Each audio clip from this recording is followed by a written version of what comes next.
ఓయమ్మని! వానదేవునికి ఎప్పుడు కోపం వస్తుందో, ఎప్పుడు శాంతం ఉంటుండో ఎరుకైతలే గదా! ఒక్కోనాడు దంచుడు దంచుతుంది వాన. ఒక్కోనాడు ఎదురు జూషినా పడతలేదు. కొన్ని జాగలల్లో అయితే ఇతిమారు లేకుండా పడుతున్న వానలకు ఆడ దగ్గర పడుతున్న కాలువలు, ప్రాజెక్టులు వరదలు వారి ఊరంతా షెరువు జేస్తుంది.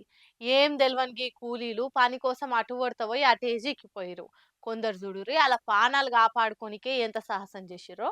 ఆగో ఈళ్ళేంది కోతుల్లెక్క చెట్లెక్కిర్రు అని చూస్తుర్రా ఏం చేస్తారు మళ్ళా పానాలు కాపాడుకోనికే ఏ దారుంటే ఆ దారి దోలాడుకోక తప్పది కదా. భద్రాద్రి జిల్లా నారాయణపురం ఊర్లే పెద్దవాగు దాటేటప్పుడు ఉన్నట్టుండి కాలు ఒక్క పారే ఆగుకుట వార్తనే ఉందట. అటు పొడత పోతు నీళ్లు 25 మంది కూలీలు ఆ వరదల నడిమిట్లనే చిక్కిపోయిర్రు. ఏం చేయాలనో సమజ్గాక కొంతమంది ఆడ దగ్గర పొడత గానొచ్చిన గీ చెట్టెక్కిర్రు. ఇంకొంతమంది ఆ వరదలలోనే ఉండిపోయిరట.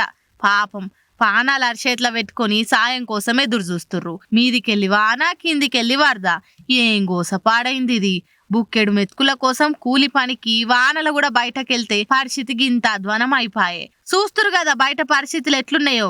జర పైలంగుండుర్రి గీ వానలు ఒడిచేదాకా. ఏమంటున్నాం?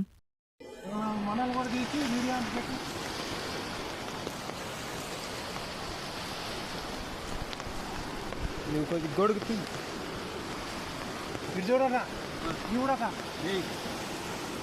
ఈ కూడా ఫోన్ నువ్వు కనపడవు మరి